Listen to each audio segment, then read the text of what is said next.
Hello, everyone. This is Rick Grantham. Welcome to episode number 14 of Excel TV. Let's get this thing started right. Oz, what's up? Up is an adverb. Now you know, right? Yeah, anyway, Oz du Soleil here, your data gaucho, delivering the last Excel TV episode from Chicago. The next one might be in Fort Collins, but I head off to Portland, Oregon next week. So, all right, let's talk some Excel. Excel. Thanks. Is thanks an adverb? Up's an adverb. Up's an adverb. There you go. Jordan, how you doing? What's up? I am great. I'm here in sort of humid Dayton, Ohio, having a good time, getting ready to do our big 1-4, episode 14. We made it this far. Everyone said we couldn't do it, but we did it anyway.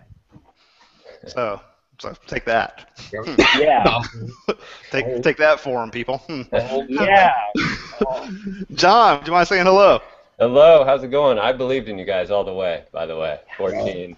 Thank you. 100 in you, for sure. I'm Jon Acompora from excelcampus.com. I'm excited to be here from Southern California. All right, welcome. Welcome. Hello, everyone. This is Rick of rickgrantham.com. Let me get this thing turned on. Welcome to Excel TV. Got a lot of interesting stuff going on tonight.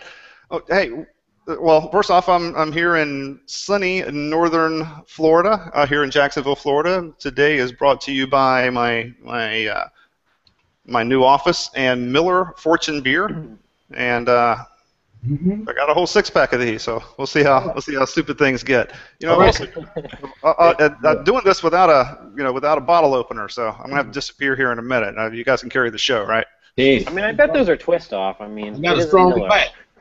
And now I've got some Grass Widow bourbon. This stuff is really nice. It's like $60 a bottle, and I tell you, something out of Detroit that's this good.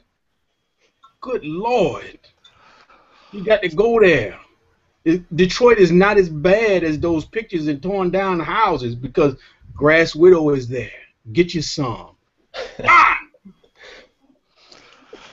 So there you go, Grass Widow. Get you some of that. Yeah. So here's what we got for you. You know, it's a special night. You know, tonight we go live with our website, and we're going to celebrate in style. You know, Jon Acompora, we're going to get into this, as the episode goes on, but we're going to run a special contest, a challenge almost. If you watch the trailer, of this show, and actually, let me show you where you can see that trailer. One moment. Put it in the screen share here.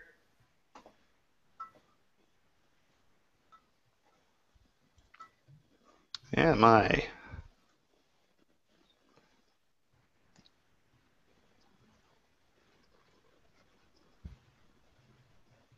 screen share doesn't want to work.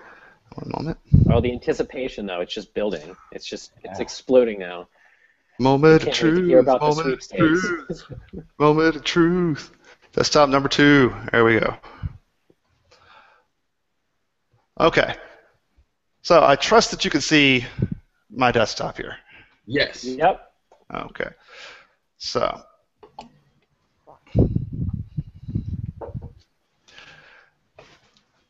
my mouse doesn't want to participate. There we go. So guys, over here, you can go to exceltvshow.com. So at exceltvshow.com, we're releasing this tonight. Over here at this welcome page, you can come to the welcome page and you can find out kind of all about us and what's going on, and welcome to Excel TV. If you wanted to, right now, you could even go to Watch Excel TV Live. You can come down here every single time we have an episode. You always have the same page to go to, but guess what? That isn't what I'm here to share with you. If you come over to this Excel TV by episode number 14, the one we're recording right now with Jon Acompora, you click on that, and when you click on that, ring the bell, school's in for Excel Campus. You watch this trailer, and in this trailer, we talk about VLOOKUP and different ways to do VLOOKUP. You can do VLOOKUP with doing it by showing Starbucks or beer or anything else. So here's what's going to be interesting, and Jon Acompora is going to be on this page down here in the comments section. We want you to give us an idea of what is the strangest thing you've ever used for VLOOKUP. What's the strangest way you've ever used that? Let's come back to me here for a moment. Strangest thing. So, what is the strangest thing? And John, you're going to be in the comments section of that. Would you mind just give them an idea of what you're looking for when you're looking for the strangest thing, and what could they possibly win? Man, it's got to be weird.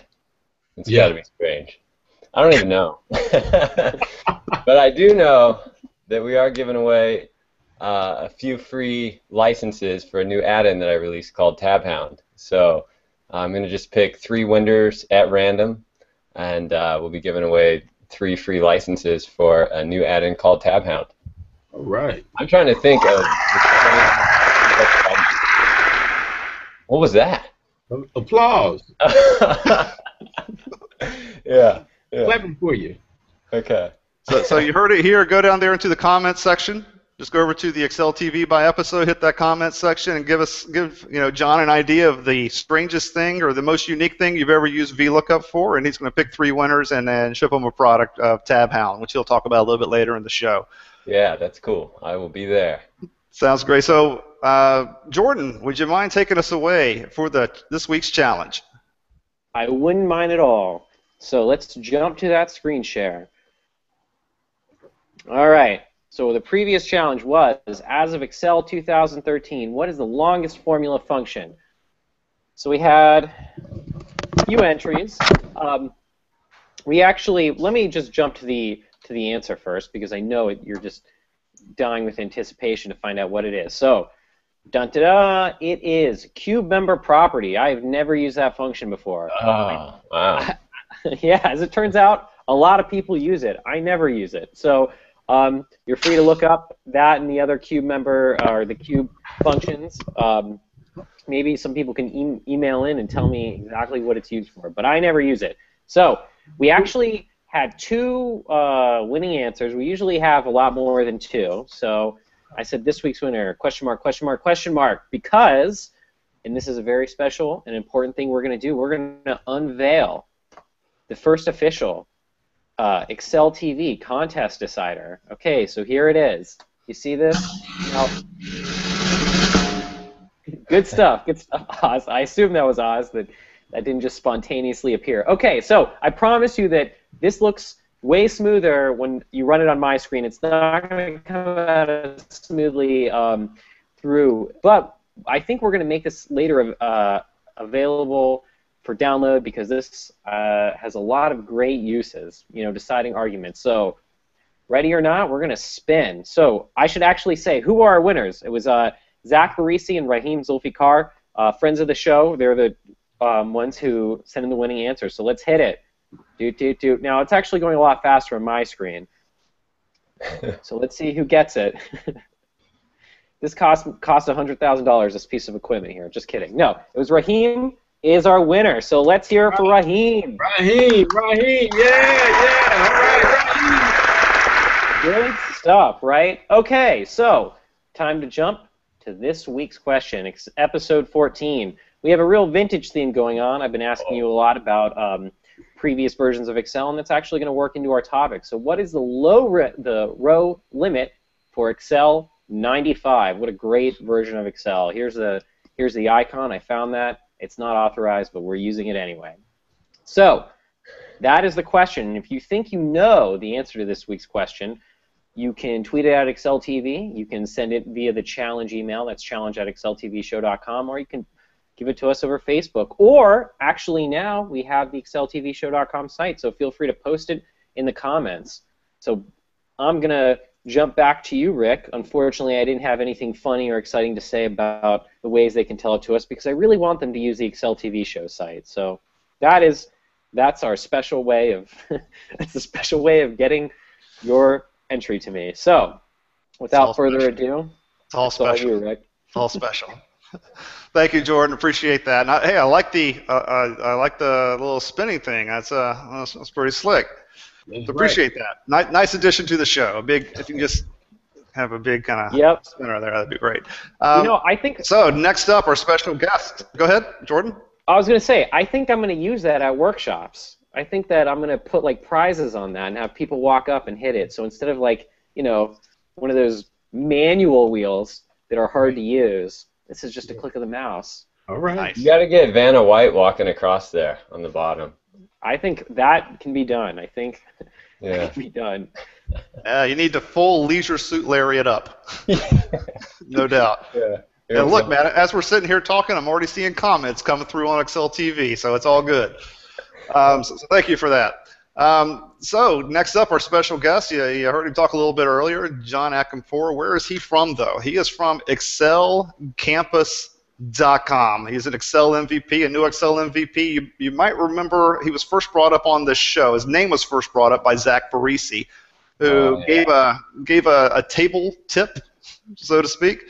And with that tip, he said, hey, this is something I heard from Jon Acompora over at excelcampus.com. So, John, first off, welcome to the show. And would you mind saying hello and just talking a little bit about Excel Campus? What's that all about? Yeah, sure. Thanks for having me, first of all. I'm excited to be here. Excel Campus is just a blog that's about learning how to use Excel and saving time with your everyday tasks. I have a bunch of blog posts with in-depth articles on there. I do videos as well, just tutorial videos, and I've also developed quite a few add-ins now. I think I have 6 or 7 add-ins on there that you can download. The majority of them are free, so yeah, it's definitely growing every day, and it's a fun place to hang out and learn about Excel. That's right. So how did this start? Did you grow up saying, I want to build Excel add-ins? I don't know if anyone ever says that. I'd like to meet that person. It started, honestly, when my first job out of college. I was working for a small company doing accounting and finance stuff, and they were using Excel for everything. Inventory planning, accounting, everything. And I think most small businesses, well, medium, large businesses out there use Excel for a lot of things. So I really got immersed into it just right away and fell in love. What can I say? It's hard to get away from, actually. If you're in the finance or accounting world, it's there in every company, which I like, which I think is cool. And so it's been a journey ever since. I started just developing add-ins after I saw especially in that. Well, every company I've worked for has always had problems with just processes. It takes time to do certain things, and there's a lot of room for automation. So that's kind of where I got into that, was just seeing the need to get things done a little quicker, a little more efficiently, and I just hate doing repetitive tasks all day long. Right. I get bored pretty quick. So with Excel you can program it, and it's an amazing tool because of that. I think the possibilities are just really endless because you can program to your heart's desire, and it makes it fun. Do you worry about becoming a dinosaur one day, that you might look up 5 years from now and wish you would have learned JavaScript or something else? Yeah, I think part of me does. I mean, I'm very open to that, and I'm open to learning other languages. I've delved in VB.net, but I don't know. There's companies still using Excel 2003, and they're perfectly fine with that, and I don't see that going anywhere. I really don't. So it doesn't scare me. They shouldn't be fine with that, though. They should not be fine with that. I know. They are fine with that, but. But I guess I'd like to back up. I probably got too far ahead, but So, what do you do day to day? Do you do consulting? Do you go out and meet with small businesses? I still have a day job, actually. Oh. So I'm a finance manager for a software company here in Southern California, and so that's my day job. And I just started doing a blog on the side, I think about 4 years ago now. And I really didn't start doing much until the last year, probably about a little over a year and a half ago. I really started writing more articles, and I had more add-ins to post and different VBA utilities and that kind of stuff. So yeah, I'm still still doing the day job. Got you. All right. Yeah. So you talked a little bit about Tab Hound and some of the I guess some of the software that you're putting out there. Would you mind talking a little bit about how you went about developing an add-in to begin with? I mean, what is that process like? Yeah, it's not easy. I think my first add-in was actually a toolbar I developed internally for a company I was working for that was using an Oracle product for doing forecasting, planning, that kind of stuff, and then a spreadsheet interface called Essbase. So a lot of people have probably heard of Essbase. And I developed a toolbar in the ribbon that basically automated a lot of the tasks because Oracle kind of sunsetted that product, but there's a lot of people still using it. So that was my first venture with programming in the ribbon, and I'd done automation before that, but much smaller scale things. This was actually using the ribbon. In fact, I used that Ken Pohl's book. I know you had him on, I think, last week, quite a bit to learn a lot about the ribbon, and I think it's just from there it was kind of like, wow, there's so much potential here to do other things, to streamline processes, to automate things that we might spend time doing, every day that we don't necessarily need to. So, and I'm still working on a lot of different add-ins, and I got a lot of ideas and that kind of stuff. So yeah. Yeah, so I'm curious about when you go to develop an add-in, where does that happen? Like when a person hears about VBA, like, where does that happen? There's know about the cells, but they don't know about pull up the developer tab and hit macros and the thing pops up. But when you say you want to build an add-in, at what point are you in add-in territory versus formulas or VBA, and where does the add-in happen? Alt F11. That's the short answer. If you got Excel open right now, press Alt F11. That'll bring up the VB editor, and so that's where it starts. And you can start writing macros in there. You can add modules into your workbook, and then start writing macros in there. I think really probably how everyone learns and how I learned was by recording macros. Right? There's a little button on the bottom left side of Excel there. And yeah, that's definitely how I learned, was just recording a macro for something. I can't even remember, but it was probably extremely simple, copy and paste type of thing, and that's definitely where I started. And then just looking at the code and realizing that code is, for me, I mean, it's pretty easy to read, right? You can really see, you could record all kinds of stuff you do on your screen, and then go look at the code and be able to figure out what you did. It's not really foreign language. So that makes it easy. I think it's, they call it basic for a reason, right? It's pretty basic, but it's very powerful at the same time, because if you're doing a repetitive task all day long, every day, you can really save yourself a lot of time and headache. So an add-in is written in VBA code then? Yes. Yeah, so an add-in is basically installed. You install an add-in in Excel, and then it opens up every time you open Excel. So you have that code there every time you open Excel. So it's a little different than if you were just to record a macro and keep it in your own workbook, because that macro is limited to the workbook that you recorded it in. So an add-in takes that a step further and allows you to run whatever process that you automated every time, no matter what workbook you're in Excel. Okay. Yeah. I have a few things on that. First off, we already are getting some comments, and a guy named Ryan Wilson is already talking about how he's used it in a pickled flavored beverage VLOOKUP. So man, you get quite a few there. Wow. What I would encourage everybody to do, if you're answering these, don't answer these on the Watch Excel TV live page, because that's going to update with a new episode every single episode. Instead, put this on the Jon Acompora, because that's the one that's going to be dedicated to this episode. So just make sure you move that over there.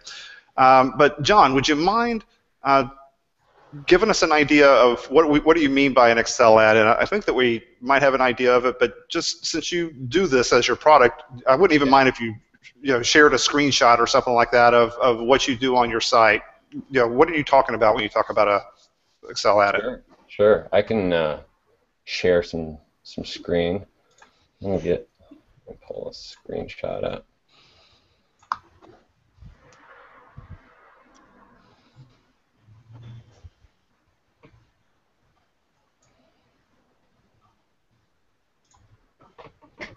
Sorry, I'm new at this.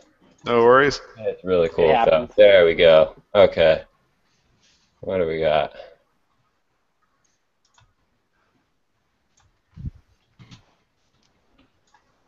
Okay, so can you see my screen? Absolutely.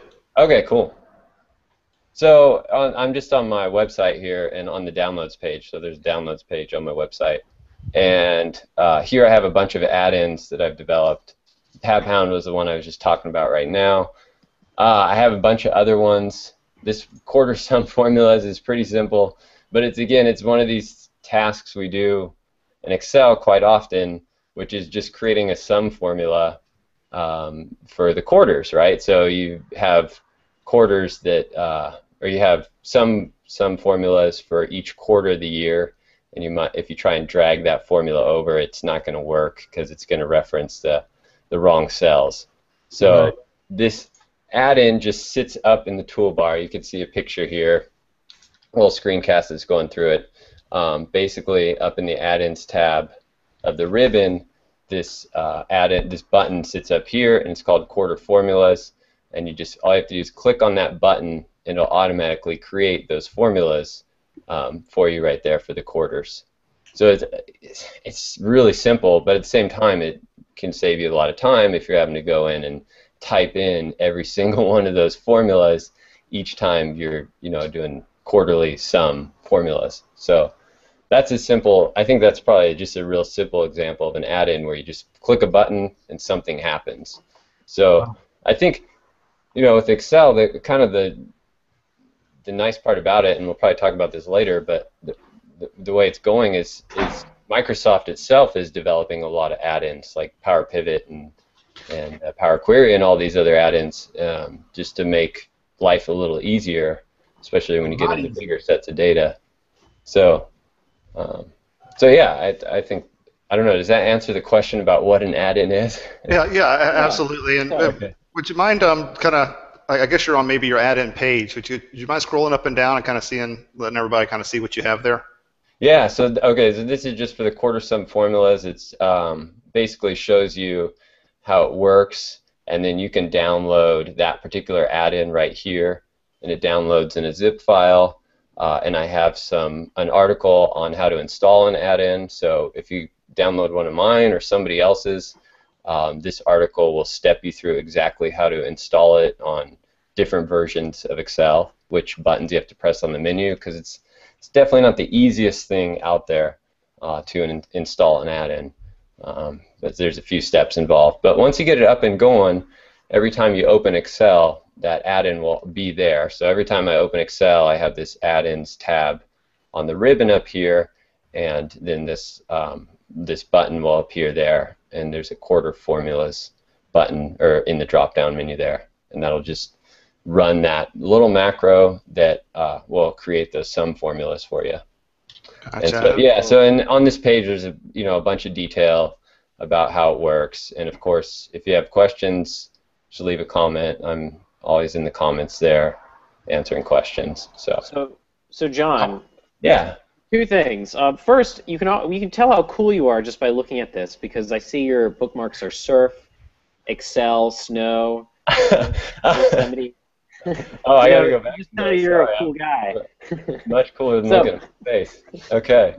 Learn a lot about someone by their bookmarks. They say like your radio presets. Right. Yeah, that's life right there. Surf comes first. I mentioned I live in Southern California, so my wife and I surf quite a bit, and that's kind of the lifestyle we strive for. And then everything else. I think I should move Excel up because I'm spending a lot of time in the spreadsheet world now. So I That think should you move can up. go before surf. I mean, I don't want to tell you how to organize your bookmarks. I'm just saying. Yeah, it's right in the middle. You know, it's at the heart of the whole browser right there. So we'll leave it at that. But Cool. that's funny. I didn't notice that. Yeah. So, can you tell us about the name? I'm always interested in how people pick their names. So, Excel Campus. How'd you come up with that? That's a great question. I actually, when I first started doing this, it was just I read a book on, you know, blogs and like content marketing and all this stuff, and I was like, okay, that sounds like fun. I want to try this. And I bought a few different domain names with the word Excel in it, and I didn't like any of them. I think one of the first ones was Speedy Excel. You know, I just kind of wanted to get across that I wanted to talk about doing things in Excel faster.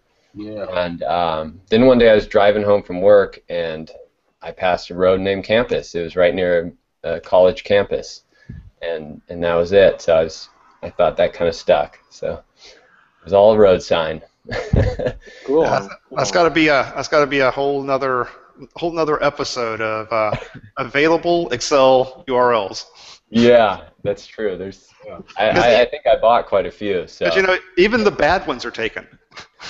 Yeah, really? Even the bad ones. I mean, you think you got a good one, but even the bad ones, you're like, no, there's no way this is available because it's bad. Excel on a stick or something, gone. Not only .com, Excel on a stick, .ca, .net, .info, .biz. gone, I'm sure. .biz is gone. .biz, Wow. yeah. No, I don't Get know. anything. So Well, you anyway, got Excel TV show. That's pretty good. Yeah. I like that one. well, If you remember. thank you. Yeah. So with that, you know, Excel's been around for forever, and I think I kind of segues to our topic of the week. Jordan, would you mind teeing it up for us?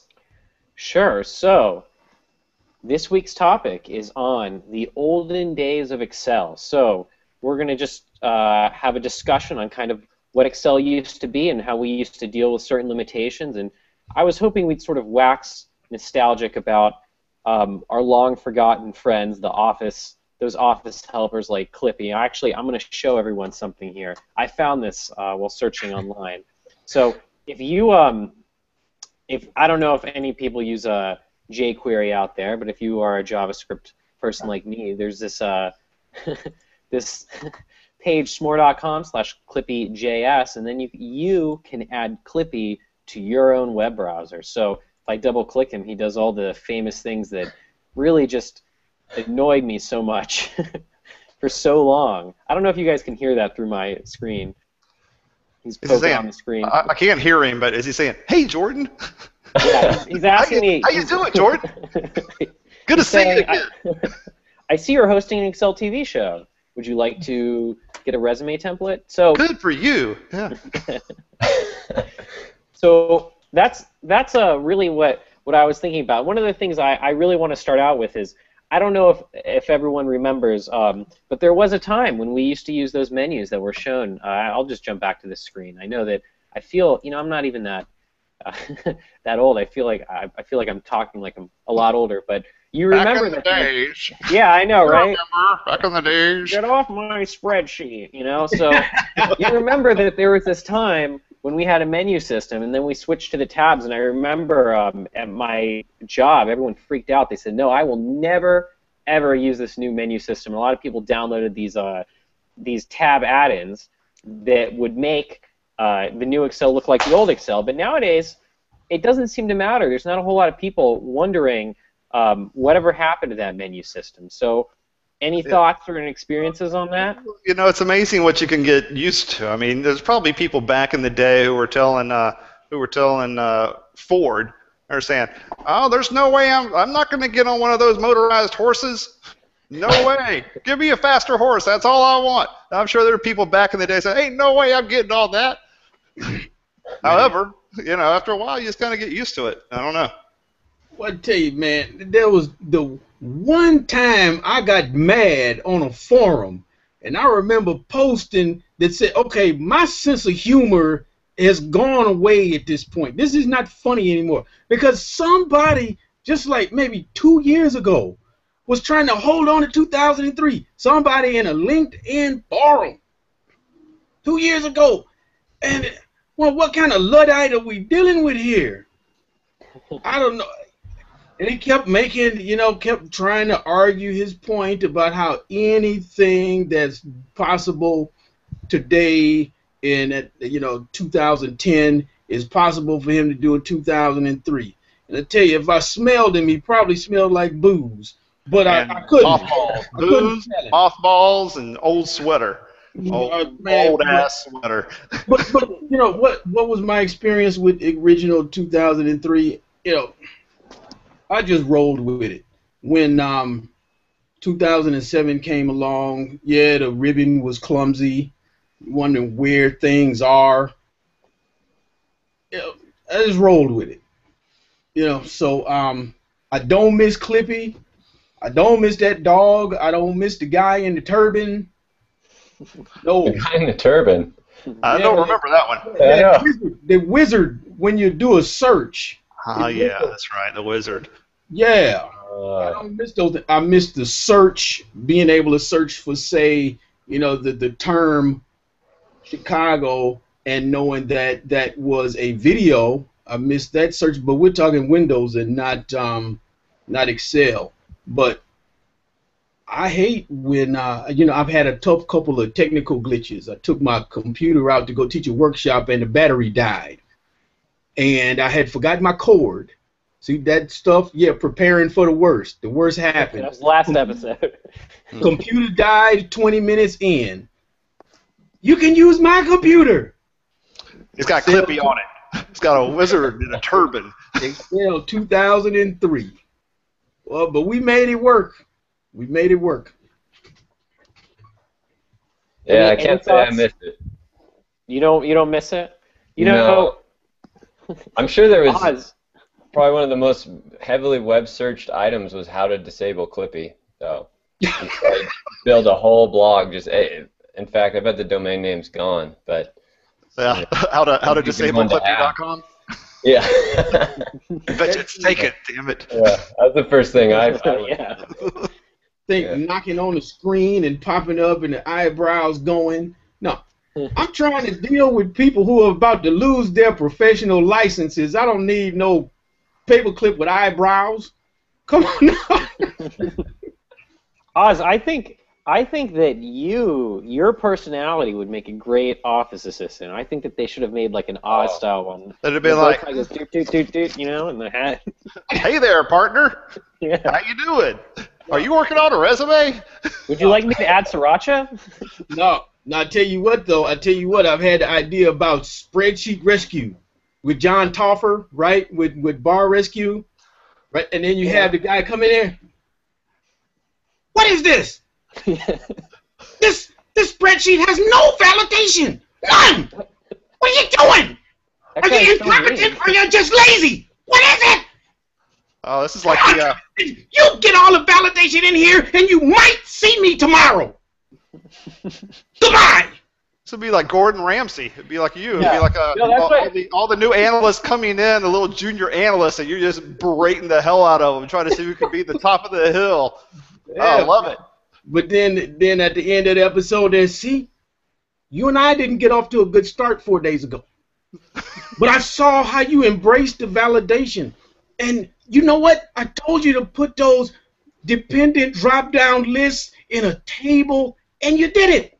You did it. That showed me that you had heart, that you believed in your data and your business. Showed me something. You showed me something. That is exactly like him.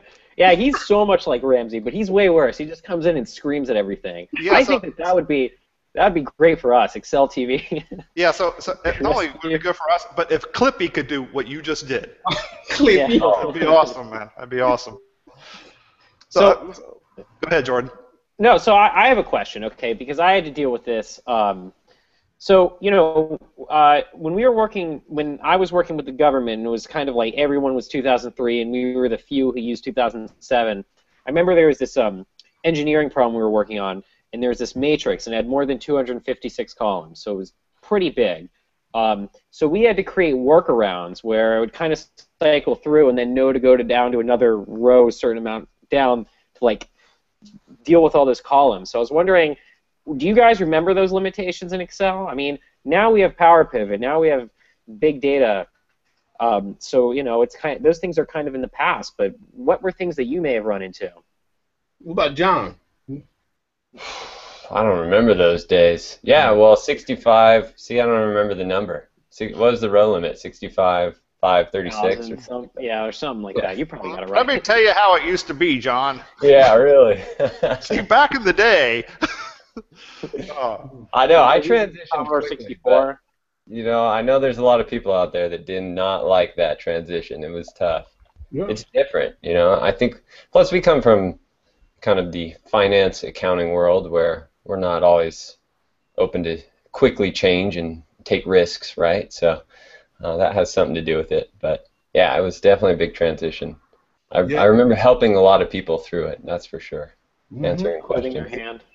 Yeah. Now, let's say now you're talking about the limitations, Jordan. The big thing for me was the new formulas, because I've never dealt with large amounts of data. I've dealt with complex calculations that need to be made, data parsing. And so when sum ifs showed up and I could stop using that fiddly sum product to do things based on multiple criteria, man, that was a time there. I agree with you. I'd almost make a delineation between creating a new functionality to where things are noticeably easier and there'd be no barrier to adoption almost. And that's, give me the million rows. What finance person doesn't want a data dump from the data warehouse and just start crunching data? Who doesn't want that?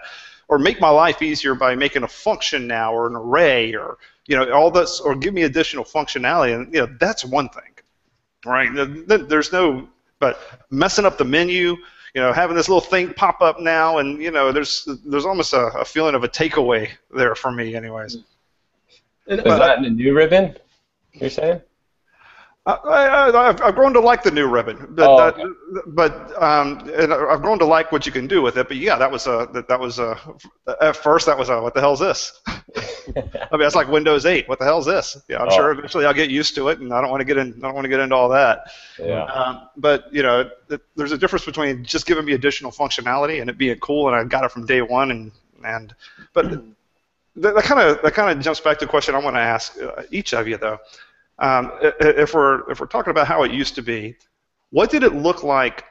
What was your first experience with Excel, right? Before this turned into like a career for you or whatever else. And maybe John, I'll start with you. The first time you opened up Excel, what did that look like? A lot of rows and columns. Yeah, no, but it was definitely that the company I started working for out of college was doing everything in Excel, basically communicating through Excel, which a lot of companies do, between your shipping and receiving department all the way up to accounting to your executives. They're just communicating through Excel.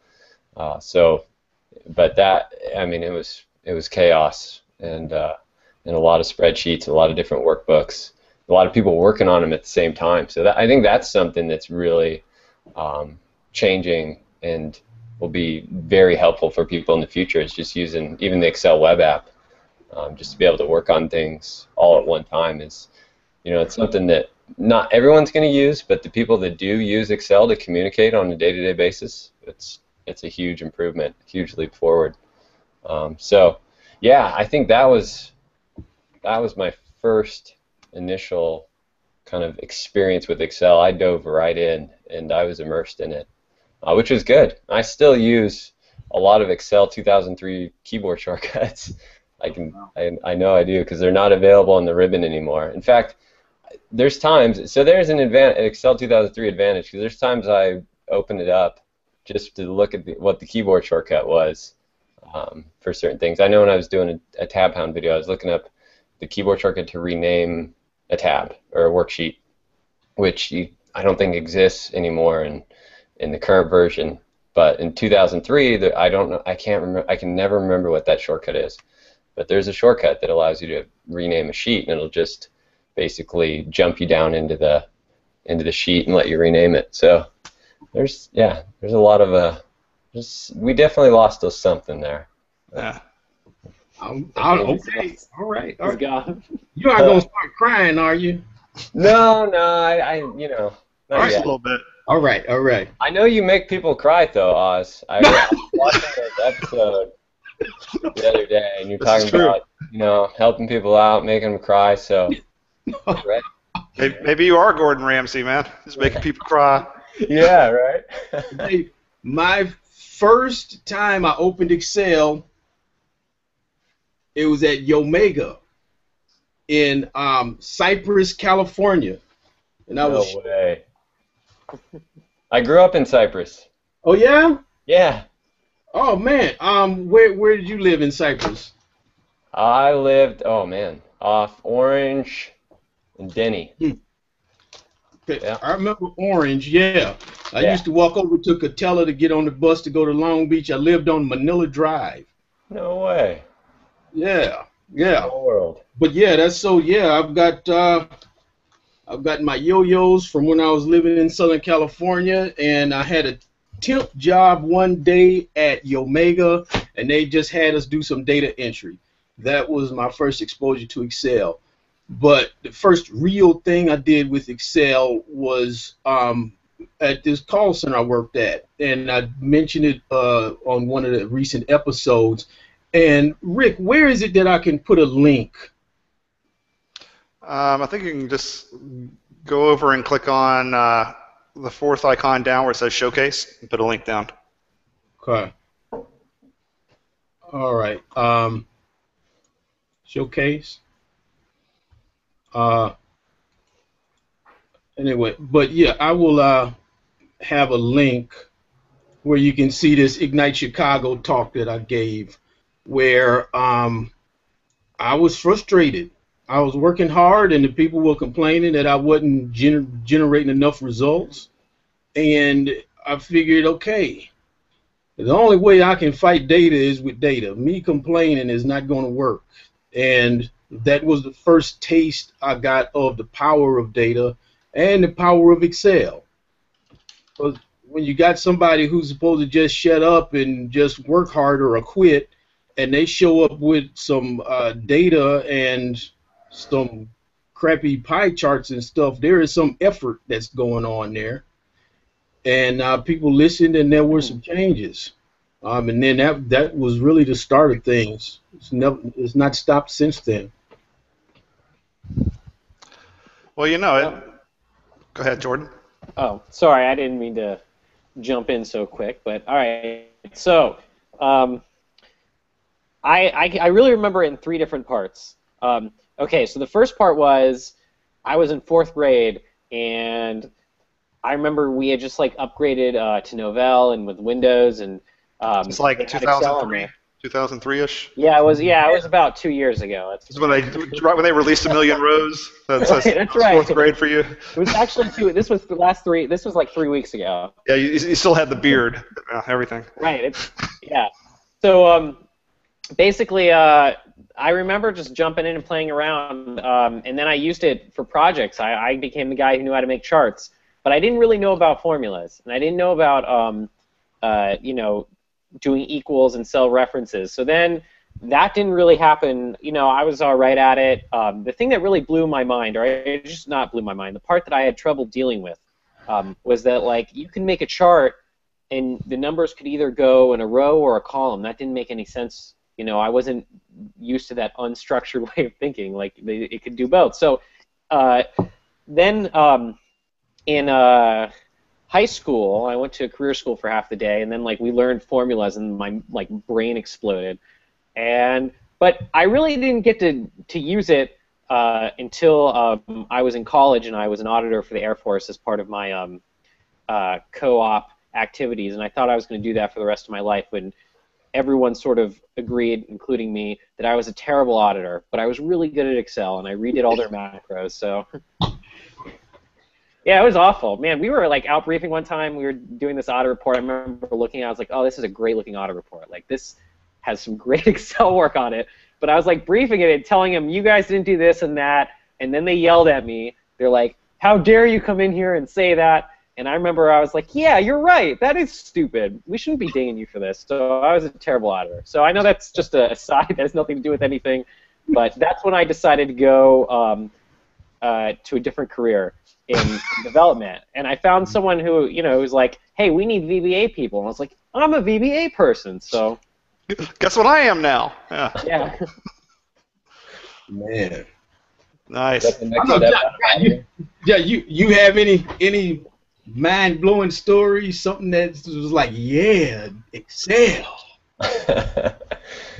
Not like that. I mean, I was never an auditor, but I can only imagine that you'd want to get out of that as soon as possible. I mean, I really wasn't an auditor either. I mean, maybe there was a title there. It was a title, but I wasn't auditing. I mean, but anything that said, yeah. I wasn't a call center rep when I should made all that trouble with my analysis, but I had the right people saw the right thing and said, okay, we got to get this guy out the call center and do something constructive with him. I'll just jump in, John. I didn't know that was a question for me. It was probably for me, and I diverted by saying, "That's okay, John. I'll jump in here." Yeah. For me, it was very similar. A call center, and the fact that it was, and I know we hit on this a little bit in a previous episode, but the ability to kind of combine not only the mathematical but also the creative piece, and I could go in, I could do my own formatting. Man, I could create, here's how many calls each individual person took, here was their average call wait time, here was their, and I could start creating scorecards for my entire team. I had a team full of, collectors on, credit card collectors. I mean, you talk about people, we talked a little earlier in the show about, who wants to grow up to be an Excel guy? Who the hell wants to grow up to be a collector? But anyway, and so you're managing them. You're saying, hey, I know you don't want to do this, but it's either this or you're manning the fries down at McDonald's. So anyway, right? So that was my life. But it was a creative outlet, man. Just the light went off, and it was like, hold on, I could get all this data. I could get millions of rows. Well, at that time, I could get tens of rows of data, right? I get dozens of rows of data, and I could like try to figure out trends, and I could figure out, okay, how long till we got enough money to to be able to do different things with a team. And it was just such a creative outlet. It was so cool that I remember the aha moment for me was whenever I'm a little bit ashamed of this. Most people would say, okay, so you created your spreadsheet. You're a little team manager of a credit card collections team. There's probably 50 others just like you on this big old call center floor, and yeah, that was probably the case. And I could have just been quiet with my spreadsheet, but I decided it would be like really cool if I printed off my team stats that I just did in the spreadsheet, and not just post it on every single wall because they were good, right? The stats were good, but I'd also put it in every single person's mailbox. Yeah. So let's show off. And I just put it in every single person's mailbox, every single team leader. It was, for me, it was just, I was like, oh, this is it. This is what I got to do. I've got to analyze data. Okay, but now. Bathroom too. What's that? Did you have it posted up in the bathroom? Heck yeah! Actually, one of my managers was so proud of it. She went to another one of the sites, and she was handing out the scorecards, and she gave them to some people who were going into the men's restroom and said, "Here, put this by the urinals." So everybody had them all around the urinals. It was awesome. Good stuff. Go ahead, Oz. Anything like that for you, John? What's up? Anything like that for you? Gosh, I don't remember anything like that. I mean, for me, it was just, like I said, total immersion in it. I had to learn it overnight, and fortunately, I learned it from some really smart people that knew a lot about Excel, and really fast. I think that's where I got into all these keyboard shortcuts and stuff. It was just, I was working with some people that could just fly through Excel, and it was like either keep up, sink or swim kind of thing. So that helped me out a lot because I'm kind of a competitive person in nature, and definitely, So to that end, Oz, this is a great way to kind of go into the tips, because now that we're past everything that it's been, now these people who are sitting around the table are people who are handing out tips on Excel. Would you mind kicking us off with our hot tips? Let me get my box here. It's time for the hot tips. Stick out your tongue and get ready. Are you going to say that? Is that a Gordon Ramsay kind of quote? No. Hey, No. everybody, your spreadsheets are horrible. Stick out your tongue. No. This is the confidence builder, the seduction, the finesse. Because Excel is a friend. It's like sitting around the campfire and getting everybody kind of pumped up for the next episode. That's right. This is not medicine. This is delight. All right. Share my screen here.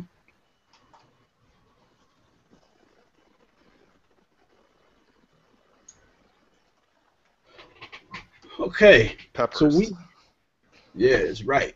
So we have our data here, right? So people, renewal years, types, whatever we want here. The data is not important. So what I'm going to do is show some of the cube functions, right? What's possible. Okay, so I'm here in my data set, insert, pivot table, and I have to click add this to data model, or else I won't be able to get the OLAP to come up later. All right, now I'll show you. All right, so now let's say we want state in the rows, name and values, and then type in the columns. Okay, so now, okay, so that tells us something. 5 in California, 1 in Michigan, and that's an M type. All right, but now we want to do something else. We want to say, okay, so I'm going to go to OLAP Tools, Convert to Formulas. All right, so now what I can do is I want to say that I want to have California and New Mexico by each other here, and then Florida and Georgia can stay like that, and then Indiana, Michigan, and Pennsylvania, I want those 3 together, and I don't want grand total at all, and it's all still the pivot table, right? Here, I can't get rid of that. I can get rid of this. Okay. So now I've got the CEM types, got things divided off into regions that make sense.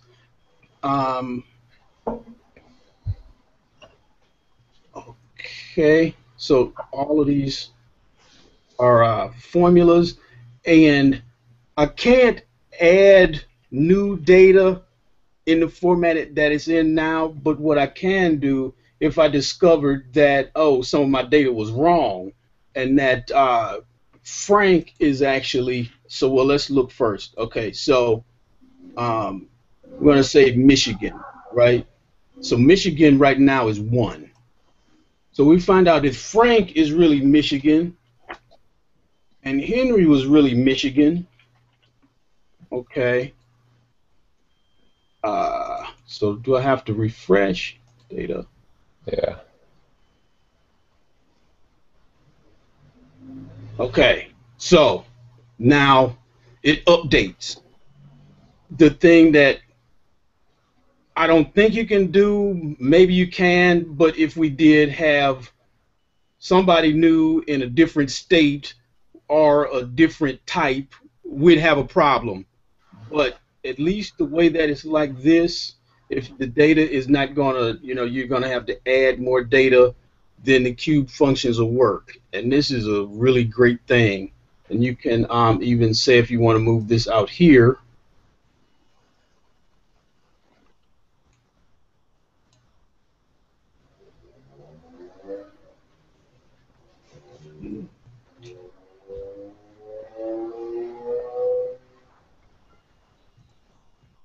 All right.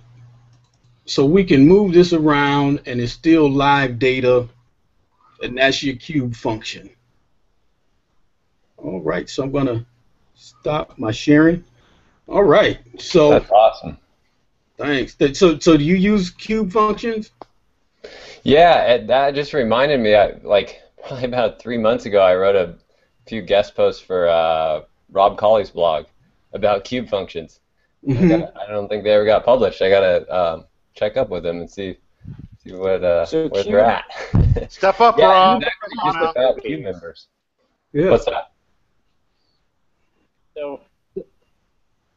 So that cube member cube at the time I said I didn't know, but they connect to the OLAP cubes. So that cube member property that was the answer to last week's challenge. So what does that do? Anyone know?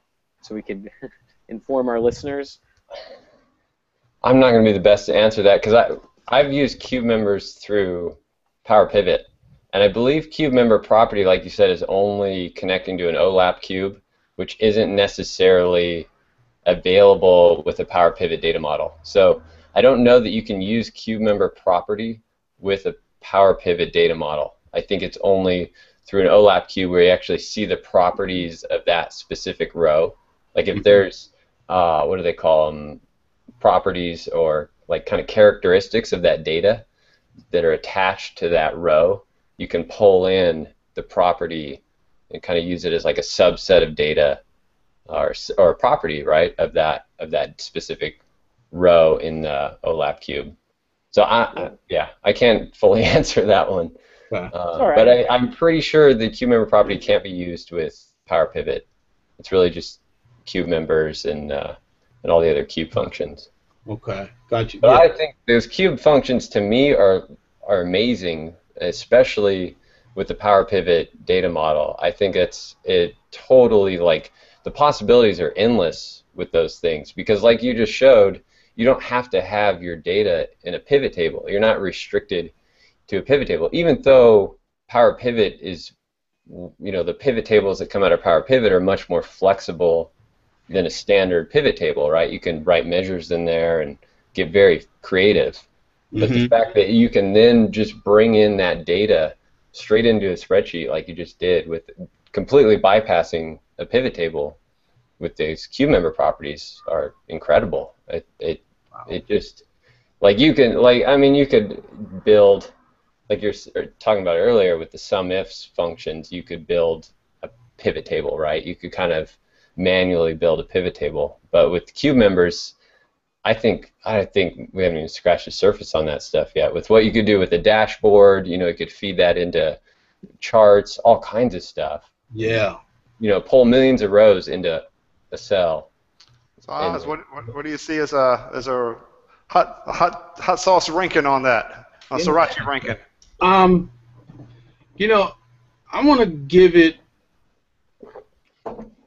I know because John is saying that that they're amazing and that the sky is limit. I'm gonna give it a 4. Okay, I was leaning toward a 3 because they're not used very much. Right. But I really appreciate John saying that there's so much more available. We just need to dig into it. Even in that cube member function that you're looking at, you can pull. You can use like the autofill to see all the different members within that specific table and the dimensions in that table. There's it's an autofill dropdown, so you can also reference other cells, like what the convert to formulas does with the pivot table.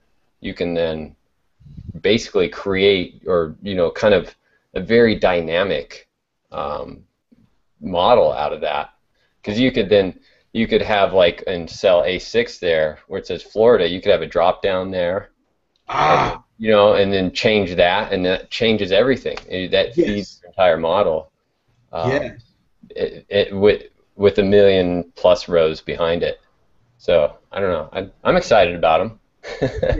Yeah. I think it took me a while to figure out, and there's not a lot of information out there on them, especially like. I know one thing that really took me a lot of time was figuring out how to return cube values between certain dates. Like if you want to do a date range, maybe you just wanted to do like a this numbers for a specific quarter or something like that. You can do that in the cube value. You can set a range of dates and that kind of stuff, but there's not a lot of info out there on how to do that. It's kind of a mystery. So I think that's one thing there's a lot of land yet to be discovered. So John, you had some tips as well you'd like to share. Is that correct? Yeah, sure. I can share tips. Right. Let's see. I gotta get back to that thing. Mine aren't going to be as complex as that, but mine are going to be real basic. Where am I? There we go.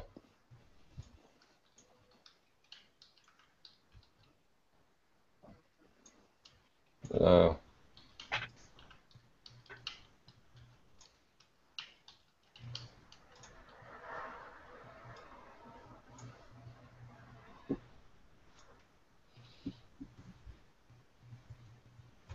Do you have to close down certain windows? No, we see your screen. We see it. I just can't get all the. Now it's you. Oh, here we go. Here we go. Okay.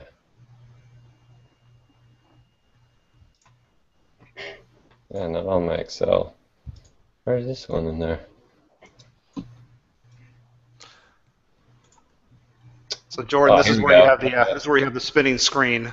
Right. The song. Right, not that big. Can you see? What do you? Oh yeah, that looks good. We can see that. North total, Okay. south total. Okay. So this one, it was inspired by Oz because I was catching up on my Excel TV the other day, and he was talking about making people cry.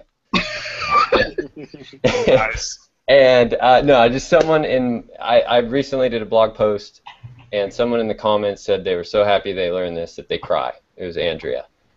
So there you go. So I know how you feel, Oz. Yes. This one is really simple, but for whatever reason, it's one that a lot of people can use. So basically, if you have any like hidden rows, or if you're using a subtotal and you have some hidden rows here, like here, this is just subtotal function with some hidden rows or some grouped and collapsed rows.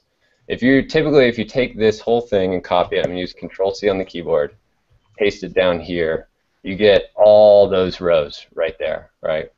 And I know you guys already know this one. But if we only wanted to paste these particular rows right here, is what we're seeing on the screen. There's a keyboard shortcut. Let me get rid of this stuff. There's a keyboard shortcut to just select the visible cells only. It's really simple. It's Alt semicolon.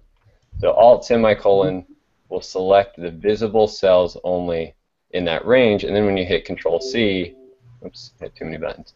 When you hit Control-C, that'll only select those visible cells in the range right there, and then you paste them down here. You just use Control-V to paste, and you're only going to see those visible cells, so you're not copying everything that's in those hidden rows.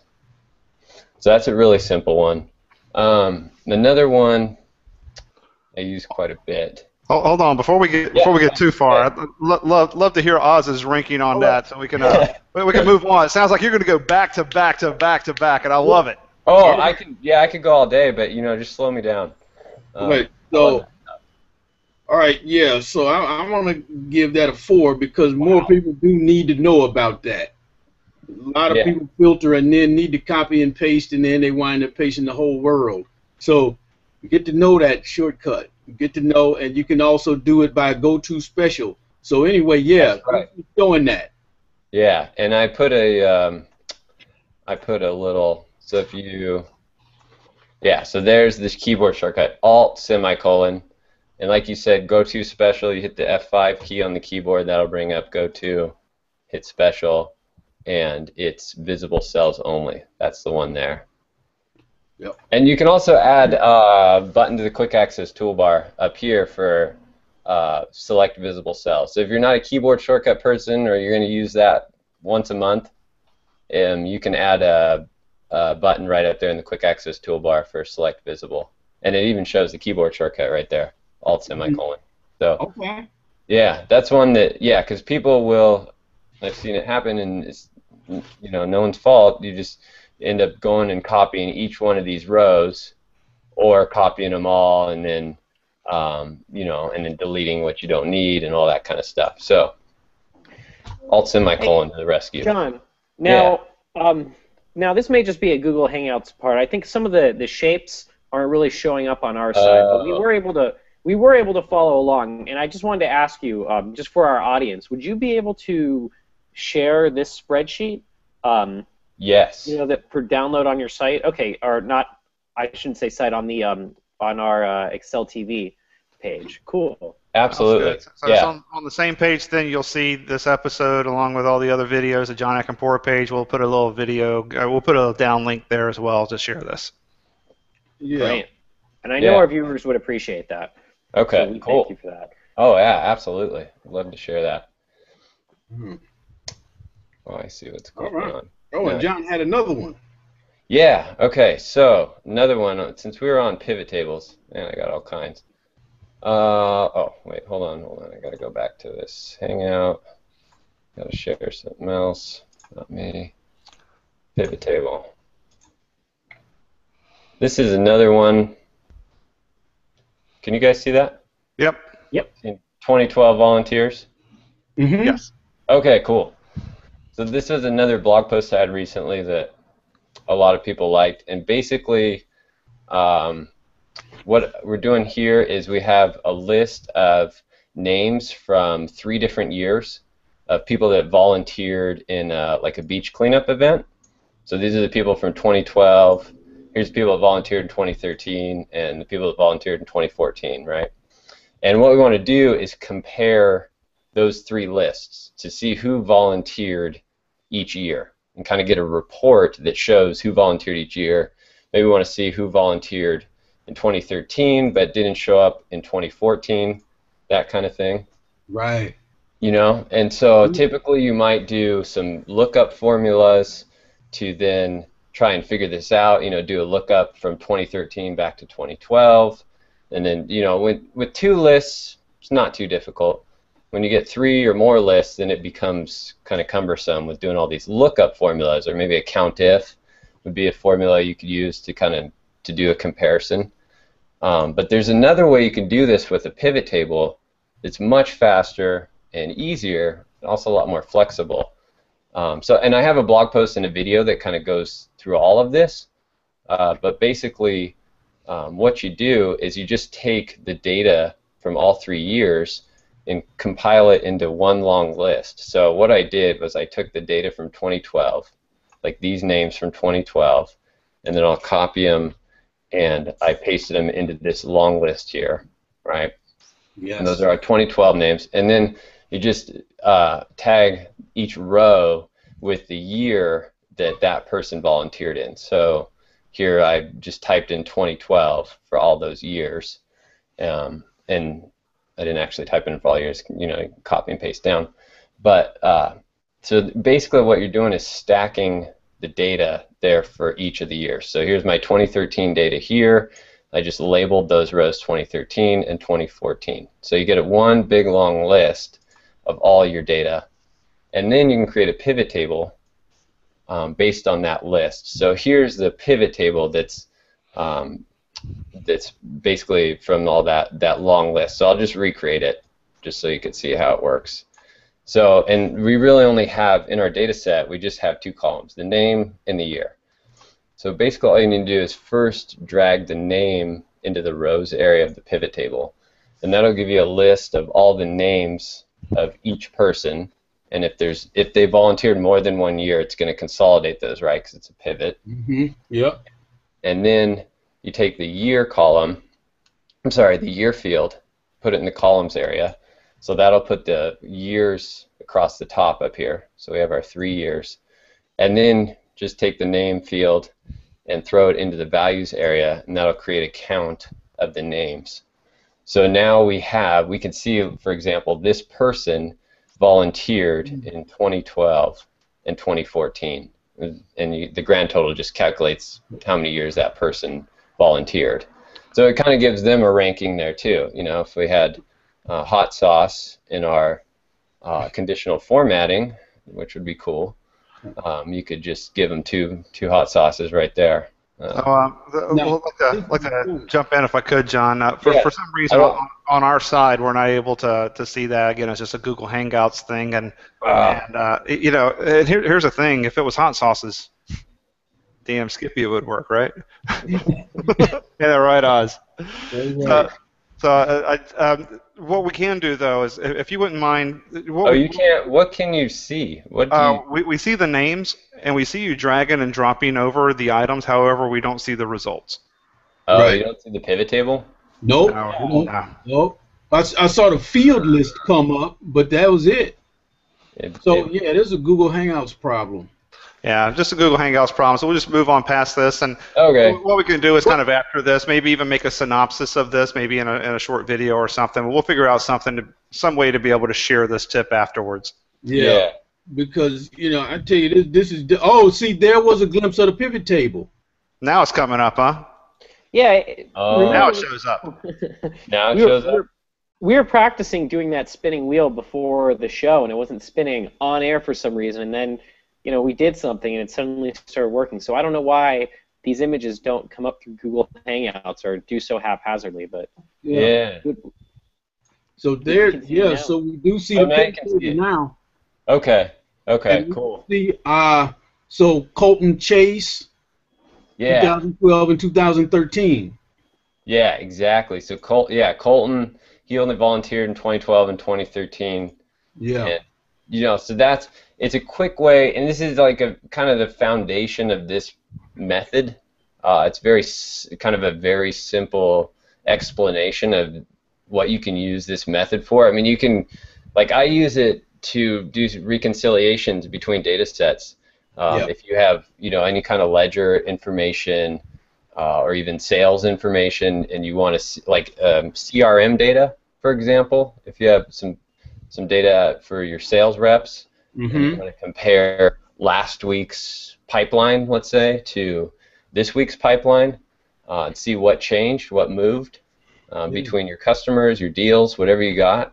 This is a very fast way to do that without having to do a bunch of formulas, because we can use any formulas in this. It's just basically stacking the data on top of each other and then creating a pivot. Yep. All right. Cool. Okay. So I'm giving that 5 srirachas because that is another very good use of pivot tables. Thank you. Yep. stuff. Comparing lists in that way is not just necessarily analysis, but also doing some diagnostics of what are you dealing with. So so that gets a 5 from me. Yeah, of course you can take it further too. That's just kind of the basics, but Yeah. Cool. Thanks, Oz. Yeah. So I'm wondering, is that made up data? Yes. That's. Oh, hold on. Yeah, that's all made up. What's that data generator? So where I get this datagenerator.com or whatever it is. I just get Man. All right. Yeah. I don't know. The longer this episode goes on, I wonder if you and I were disconnected at some point in history. Yeah. So, we were in Cyprus at some point together. Yeah. Cyprus. Man. The data generators, the examples, you make sense to me. Oh, I like that. Yeah. Oh, all right. Well, I had one more I wanted to show you just because it's data related. All right. Okay, let me pull up. If we got time. Well, we have time. Oh, all right. We have Crack another all beer. night. Let me figure out where I had data. Maybe I put it in here. Let's see. Okay. Let's see.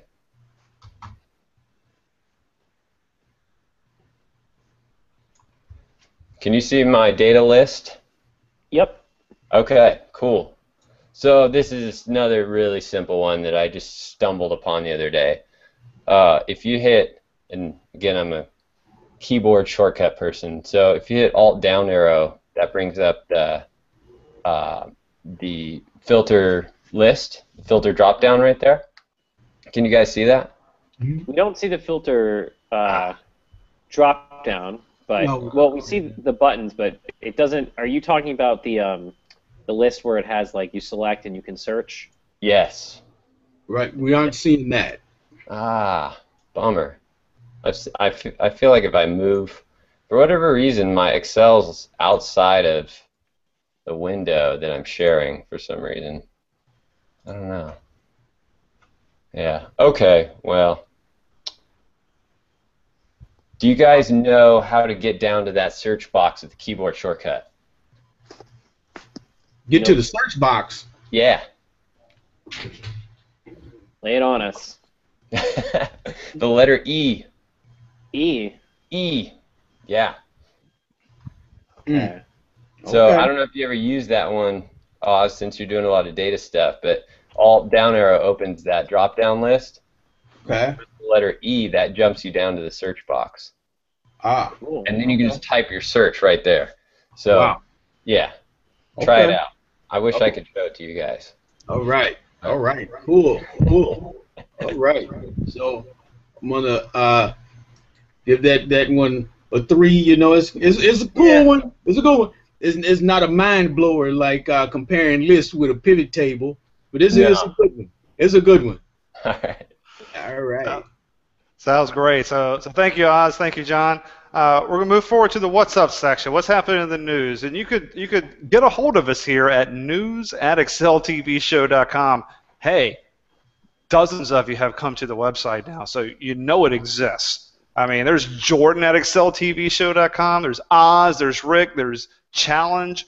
And there's news as well. There's news. So drop us your news. Let us know products you're releasing, all that sort of stuff. And I do have one thing here. I'm going to demo this the next time we talk.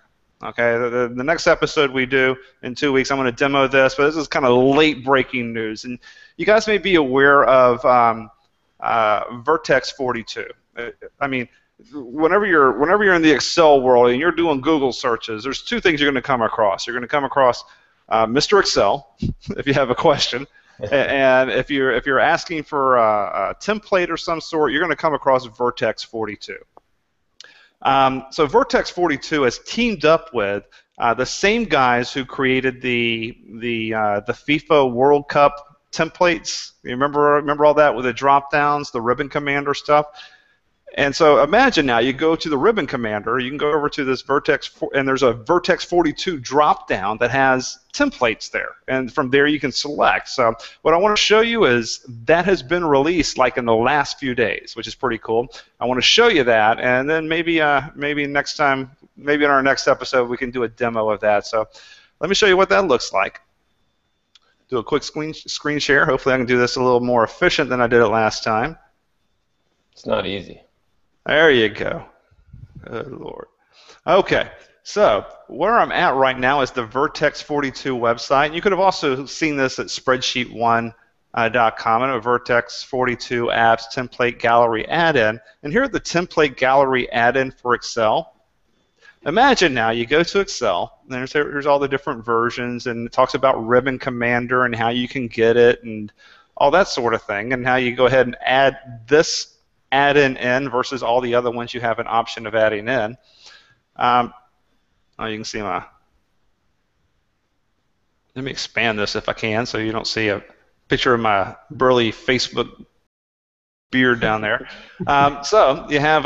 Imagine now if you're going through this drop-down, and in these drop-downs now you have a Vertex 42 add-in, and the Vertex 42. Whenever you click on that, how it works is now you could have, imagine now you have in this ribbon different templates for budgets and debt payoff, etc., all in finance, different ones for home, resumes and letters, schedule planners, etc. So basically you have the ability to access all of these different Vertex 42 templates right here within the Excel add-in, powered by the ribbon commander. I'll come back to me here. Real quick. So that's my news of the week. Hopefully next week or next episode we'll be able to actually share that and do a full demo and show you what that looks like. But Vertex 42 Ribbon Commander add-in is now available, so go take a look at it. I also think Oz, you have something to share as well. Yes, I do. I want to share that that the Excel Model Off, the registration has opened. And let's see, I'm going to get that web page. Where is that? There's so much stuff going on here. All right.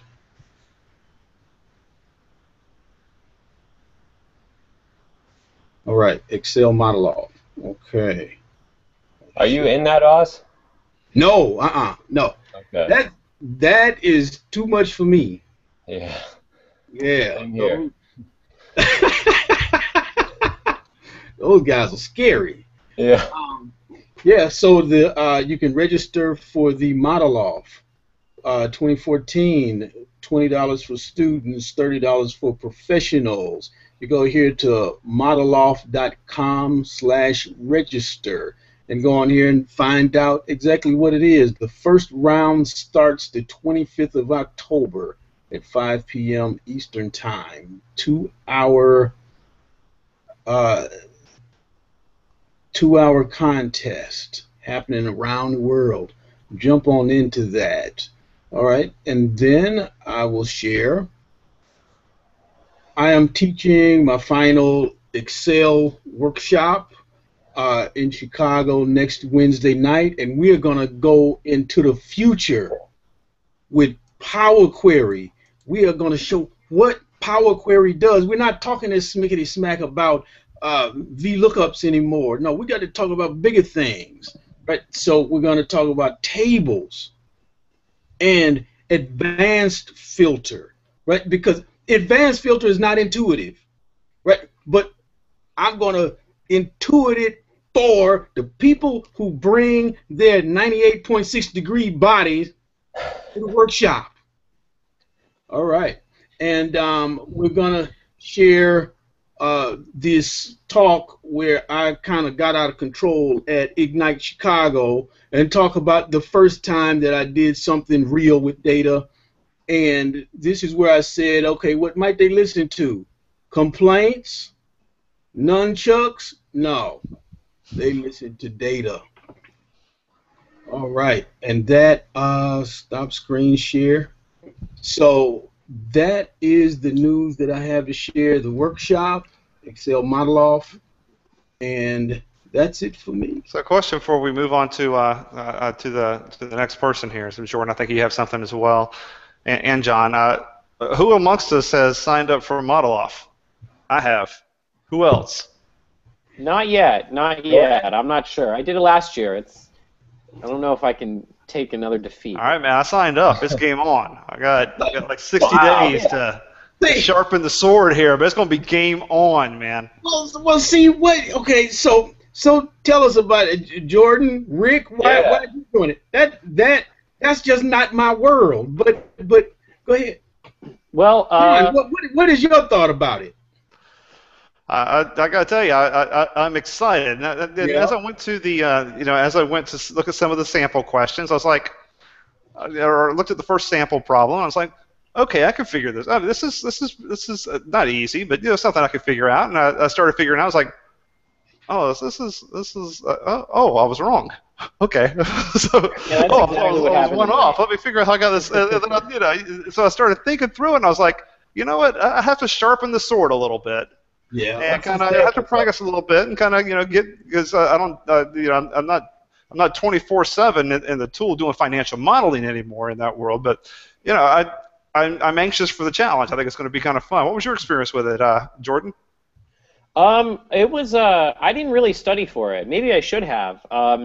It was really hard. So I was looking at the practice questions. I was like, all right, I'm all right at this. I'm probably not the best, but I could do all right. So I made it to the second round, but I wasn't able to do the second round because I had a prior engagement. But here is a tip I have for everyone, because they give you a if you make it to the second round, they tell you what percentile you scored in.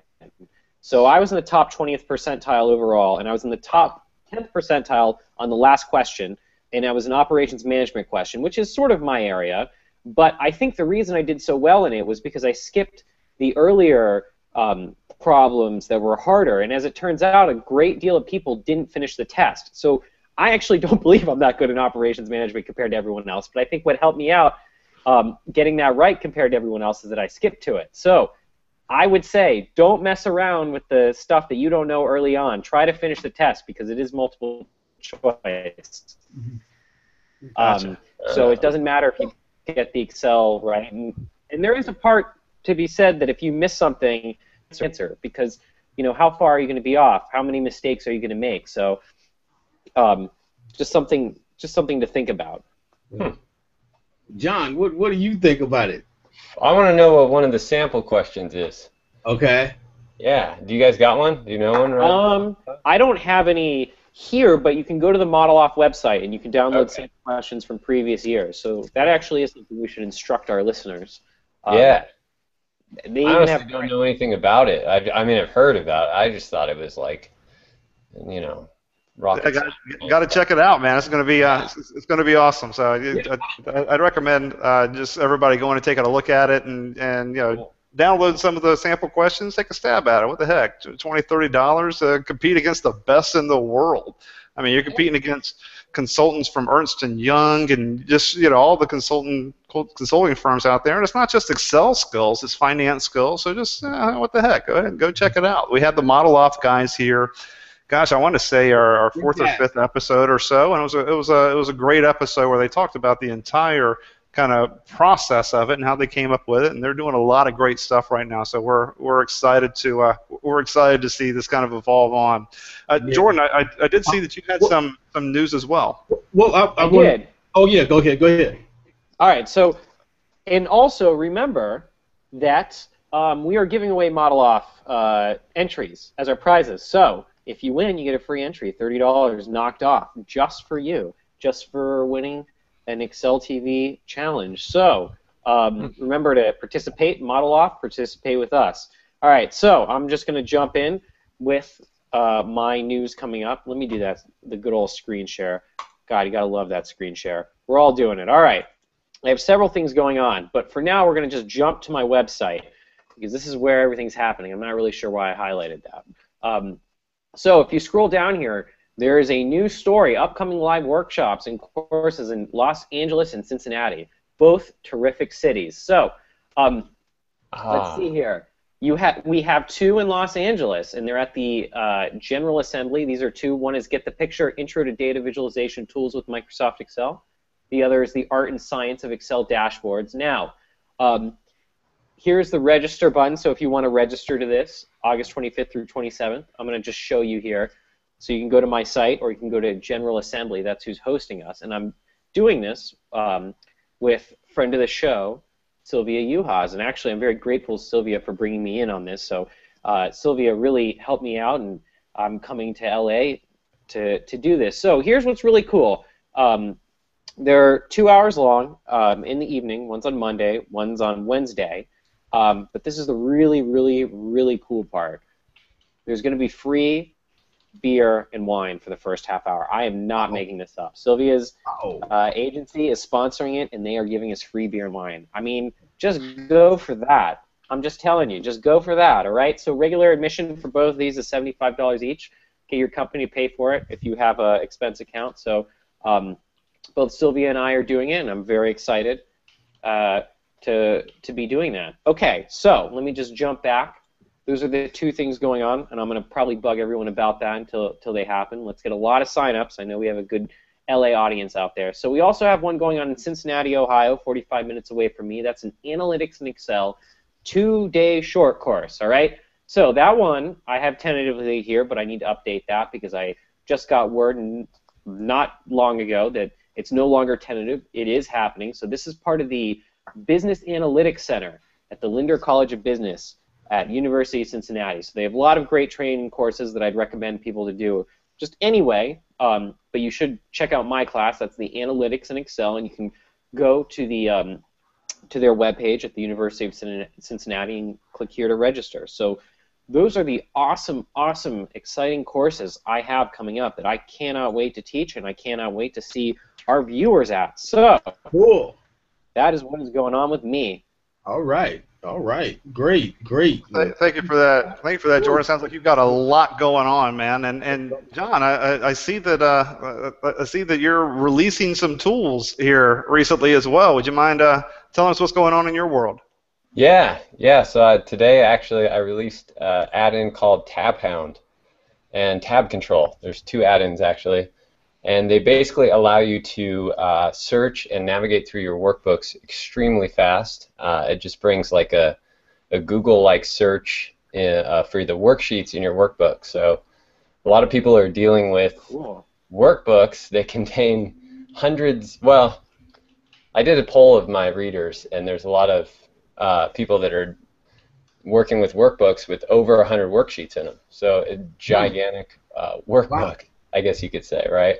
Okay. Yeah, I know. It's mind-boggling. But actually, when I started to think about it, I mean, even I've dealt with some of these types of workbooks where you just might have a tab for every sales rep in your organization kind of thing. So anyways, Tab Hound allows you to not only search through your workbooks, but also do like kind of common repetitive tasks like copy and rename a sheet, hide and unhide multiple sheets at one time, and all these kinds of things. So I can show it if I can get my screen share to work.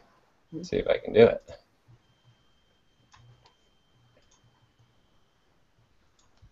Okay, you guys see my screen?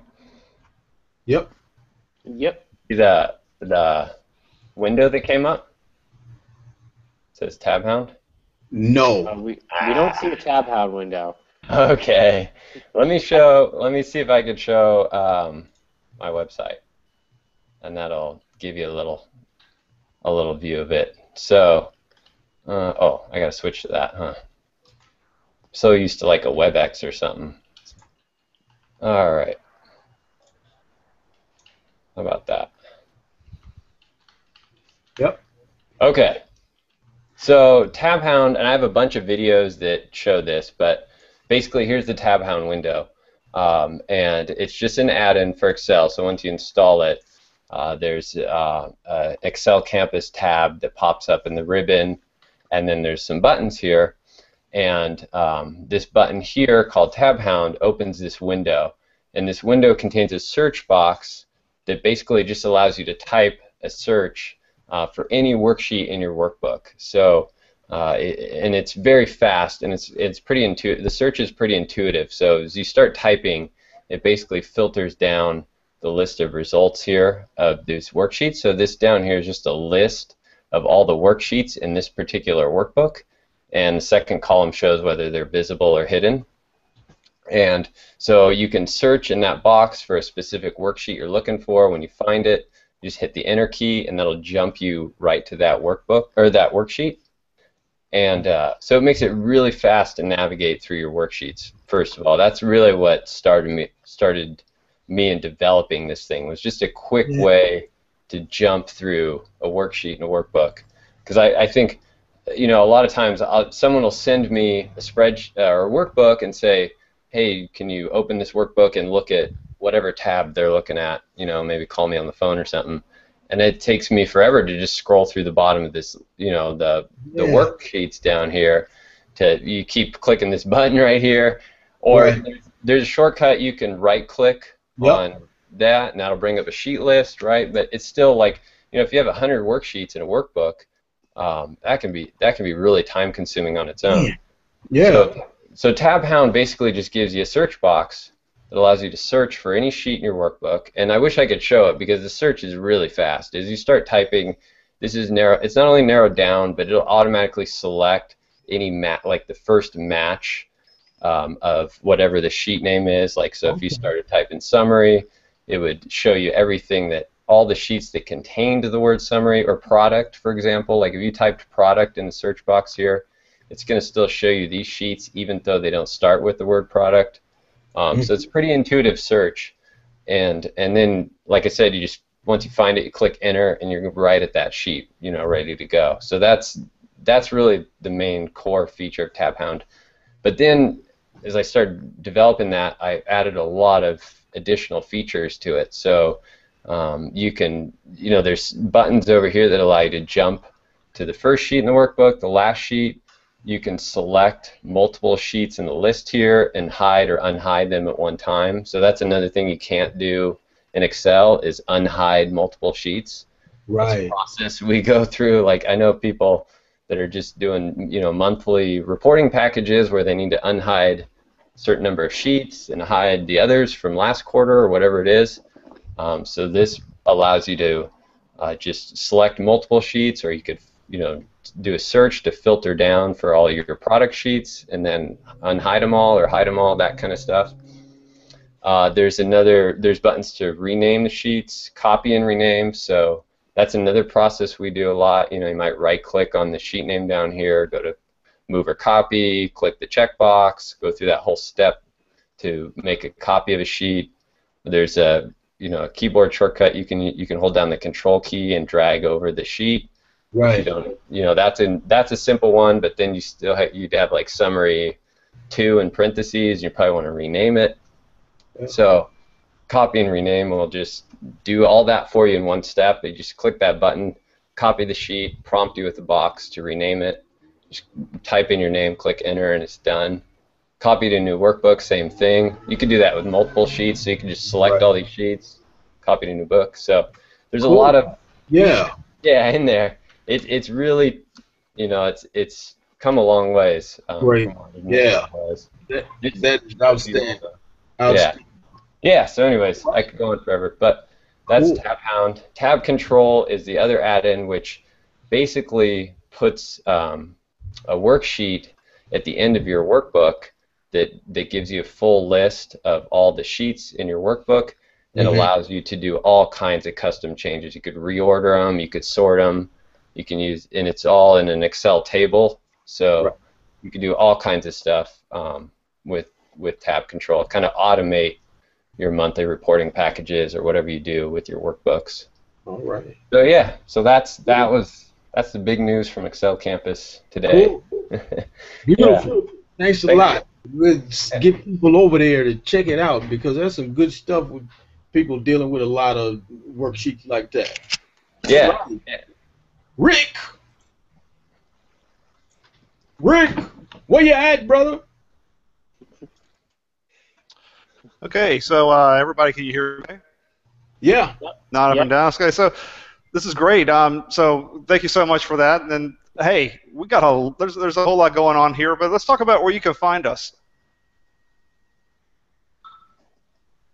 My gosh, we're on the big interwebs now.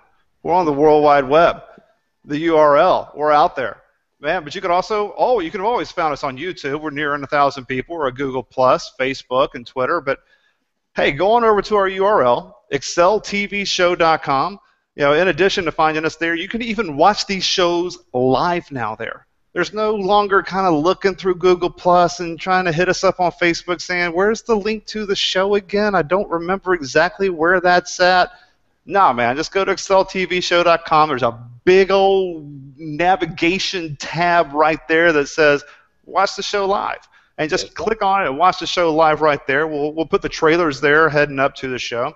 So in 2 weeks, you can watch the show live right there. Also, the cool thing is right now you can watch all of our previous episodes there. Just go one over, and you can watch every single one of the last 14 episodes. And we even separated them up by category. All the different playlists that we have on YouTube right now around every single tip that we've ever had, all the different Excel topics, every single interview, all those are categorized now, and you can get to see what it is what did I think about the Chandu interview.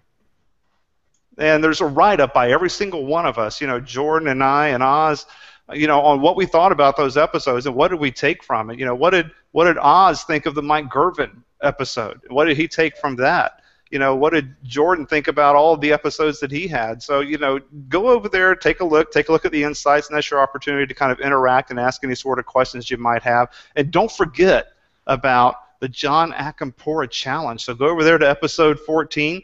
What's the weirdest or most unique thing that you've ever used VLOOKUP for? Is it pickle sauce? It's a beer. Man, it's a coffee. Have you used it to look up Excel books? What have you used it for? So go ahead and put your thoughts out there. You do have a chance to win There's a few versions of Tab Hound that Jon Acompora is giving away. That's Jon Acompora of ExcelCampus.com. Go ahead and take a look at that. Realize also that right after this next show that we do, we're going to hit episode number 15. Big 15. And one of the things we signed up to do is, hey, we're going to do 20 episodes every single year. So with 20 episodes every single year, it seems kind of make common sense. Why don't we just do 5 or so a quarter? So after our next episode in 2 weeks, we're going to take a break until the 4th quarter. So we'll talk a little bit more about that the next episode. But again, look for us on all of our social channels. If you don't know where to find us on those social channels, just go to our website, exceltvshow.com, and then from there you can just kind of click on the little click on the little social buttons up at the top, and you can find all of our sites there. That's right. So John, there's the question now. Who would play you in an Excel movie? Oh man, it's got to be Tom Hanks. Tom Hanks. Okay. Yeah, I can see it.